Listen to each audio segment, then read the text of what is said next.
Kasaragod കുമ്പളയിൽ police പിന്തുടരുന്നതിനിടെ car മറിഞ്ഞ് വിദ്യാർത്ഥി മരിച്ച സംഭവത്തിൽ 3 പോലീസുകാരെ പ്രതി ചേർത്ത് കോടതി കേസെടുത്തു.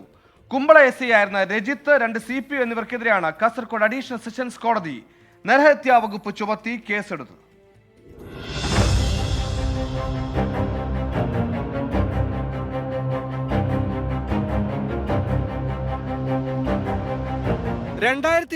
ഓഗസ്റ്റ് 28-നാണ് പോലീസ് പിന്തുടരുന്നതിനിടെ കാർ മറിഞ്ഞ് +2 വിദ്യാർത്ഥി ഫർഹാസ് മരിച്ചത്.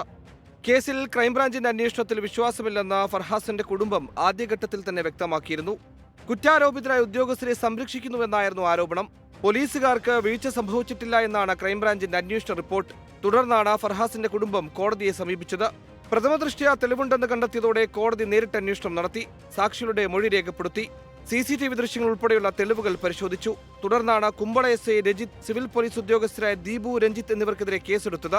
നേരിട്ട് ഹാജരാകാൻ പോലീസ് ഉദ്യോഗസ്ഥർക്ക് കോടതി സമൻസ് അയച്ചു. അടുത്ത മാസം 19-ന് കേസ് വീണ്ടും പരിഗണിക്കും.